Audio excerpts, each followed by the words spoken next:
Lots of movies in which politicians are always portrayed. So, and always the media and politics are always related.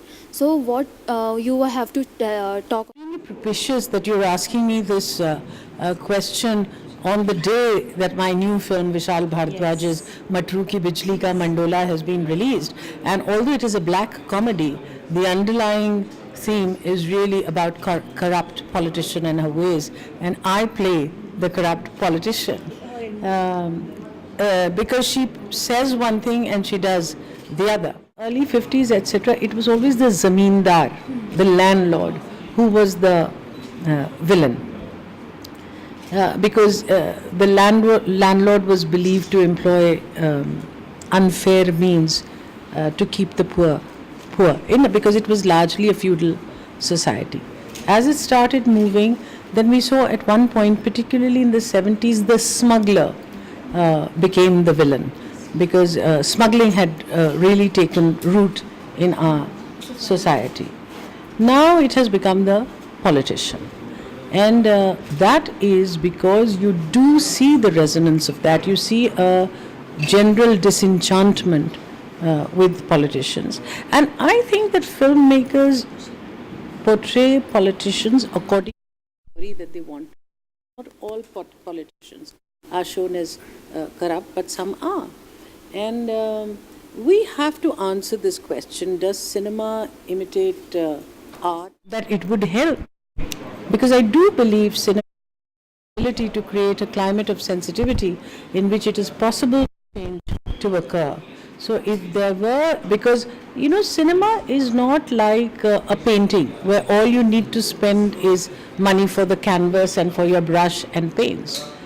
It requires a lot of money to make a film. So even if you don't want to make it like a real profit-making enterprise, what you would require is at least the amount of investment that you made. That should come back to you. So filmmakers choose what they subjects. We go along with what the audience thinks. But I do think oftentimes filmmakers are out of step with what the audience is ready for. So I know that I haven't answered your question, but that's the dilemma of the filmmaker. Because I do think that if audiences who ask this question of filmmakers all the time, if they would actually put their money where their mouth is and actually go and watch films that are trying to say something serious and meaningful, then producers would be encouraged to make such films. Today's scenario, we are seeing very less numbers of young politicians. So, to encourage them, what you will advise or what message you will give to them? Firstly, I don't consider myself a guru, and I don't sit there giving advice to people. What I would like to say is I have a lot of faith in the youth of this country. 50% of the population is under the age of 50. That's a huge force. All over the world, change has been heralded at the hands of the young. Whether it was in Vietnam, whether it was in Tiananmen Square or Tahrir Square, or even back in our country, even in the 1942 Quit India movement, it was the youth that was standing at the front of change. What is very necessary is to encourage youth to participate, to believe in themselves, to believe that they have been inculcated with the right values, so that when they come into the field of politics, their way of thinking will be different. And I think it's important for the youth to stand up and be counted, because the country depends on them. Although I do think that the fact that they are not as involved as they should be is really our failure, not theirs. We have failed to provide the kind of leadership that inspires the young to come forward. And so the onus lies on us. But it's also for the young to know, to recognize their own power and to see that they can actually make a difference and stand and say no. What has happened recently in the Delhi gang raid? It's the young who absolutely would not let out and said, we want accountability and we want answers, and so the country had to sit up and take notice. That's the kind of power that you have.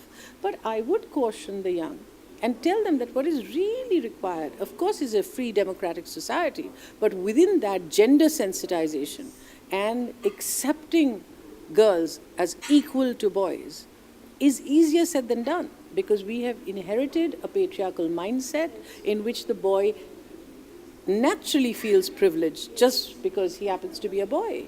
And if you look within our own families, even in families that say no, we treat our boys and girls equally, that's not actually true. The boy is privileged above the girl. So when he goes into a marriage, then he thinks that he deserves the same kind of special attention, and he doesn't have an equal relationship with his wife, and then he steps out into society, and whether he becomes a police officer or a lawyer or a judge or a politician, it is that same mindset with which he operates. And that's why you see how badly women are treated in our society. And so gender sensitization, I think, must begin at home, and youth, young people, must practice.